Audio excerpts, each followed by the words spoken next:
If you have a question for Kevin, go ahead, use the raise hand tool. If you need access to record, just send me a note in the chat window. Jonas Pope, you're up first. Go ahead. Good morning, Coach. How are you? Good morning, Jonas. Coach, I'm going to ask you to do something that coaches don't like to do, but just kind of humor me for a second. I want to ask you to look ahead.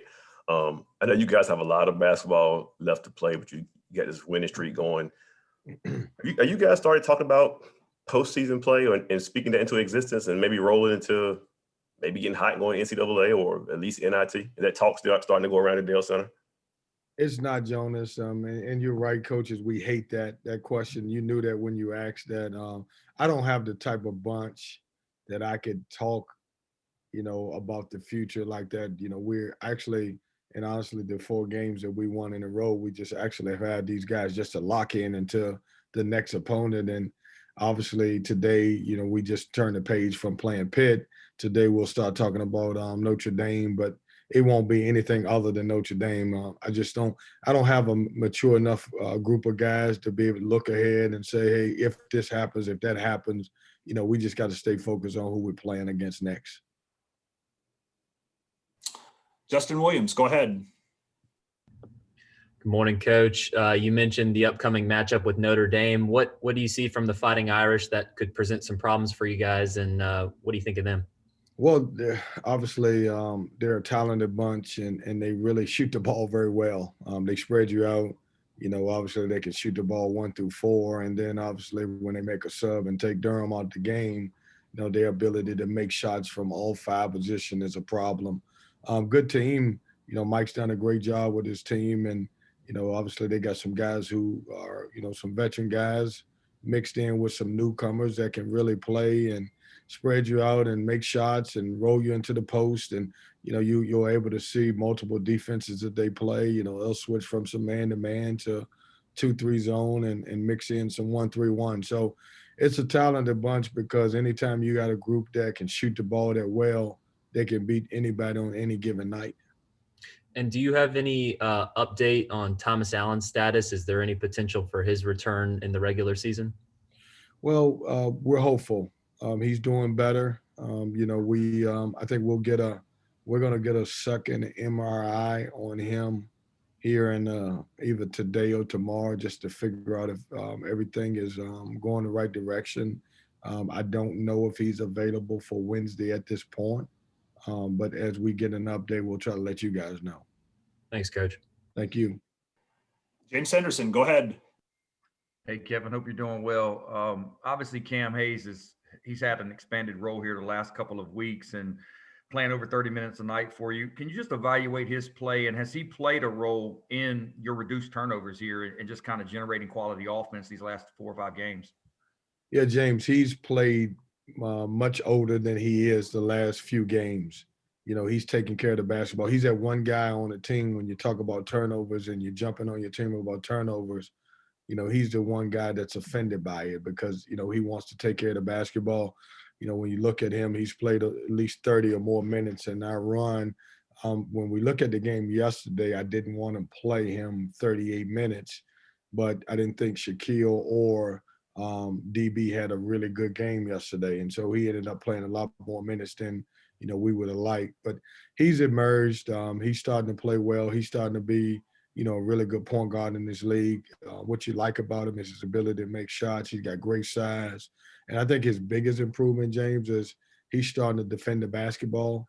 Early on in the season, he would take breaks, and he would take breaks on the defensive end, and he's starting to get better in those areas. But our team feels comfortable with him running the point.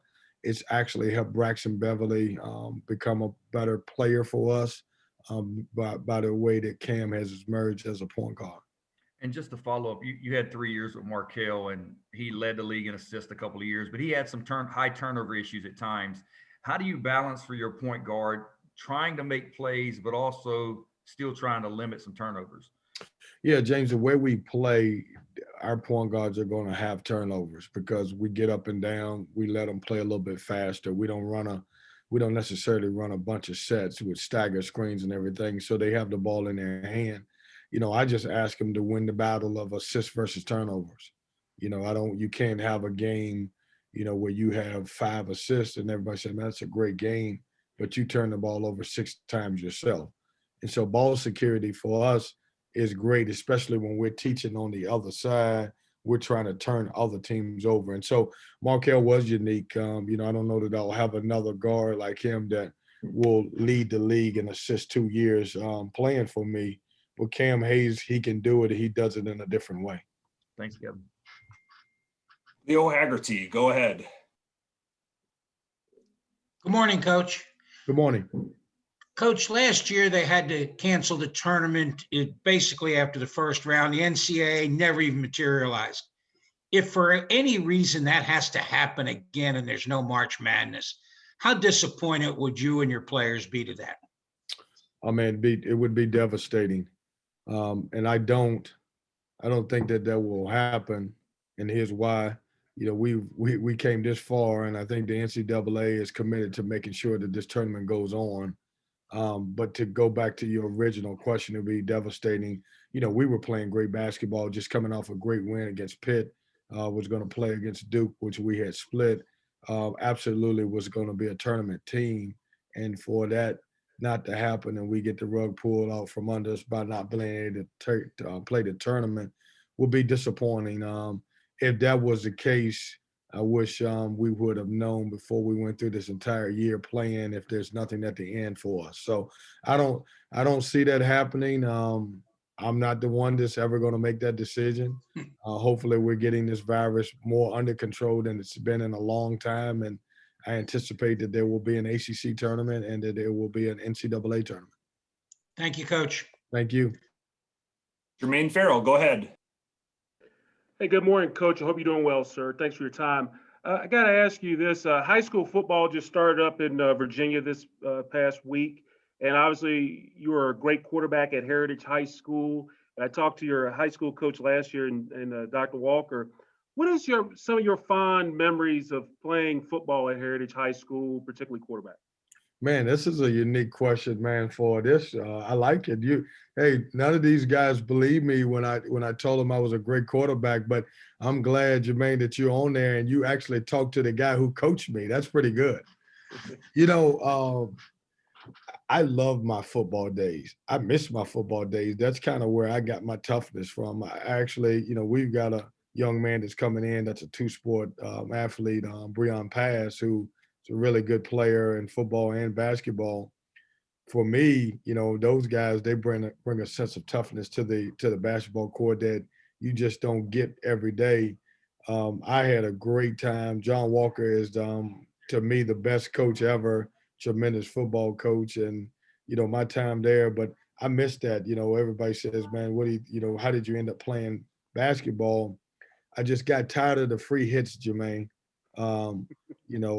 When I played, I was an option quarterback. And so, a lot of times the options were to hit me instead of hitting the other people. And so I got tired of it, but I enjoyed it.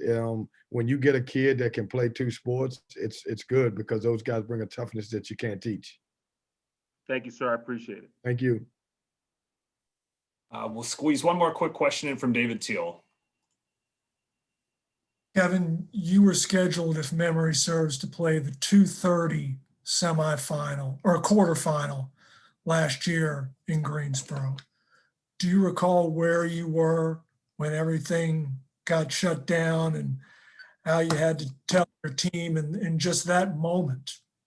Yeah, I recall everything about that. And it's so weird that we're coming up on a year on that. We were at the hotel and we were preparing to go to basically our kind of brunch type of pregame. And I remember that morning I kept hearing rumblings that the ACC tournament was going to be canceled. And I was trying to wait it out. And I was going back and forth on the phone with my athletic director and our president. And finally we got the word, and I had to walk in and I had to tell our student athletes, our players, that basically there was not going to be a tournament. Here's our option. We can stay for a few hours if you want to, or, we can even stay overnight and figure this out, or we can get on the bus and we can leave and we can get back to Raleigh. We got back to Raleigh and I met with those guys.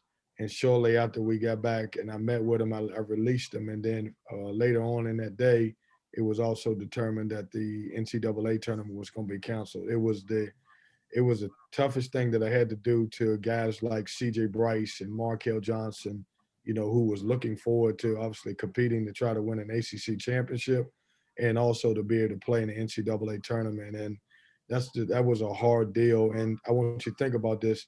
At that time, the only known case, I shouldn't say only known, but the known case to us was Rudy Gobert. That was kind of one.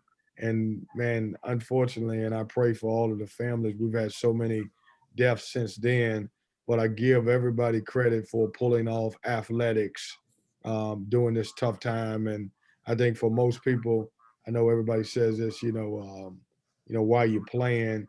We're playing because I think sports has helped people get through some of this pandemic.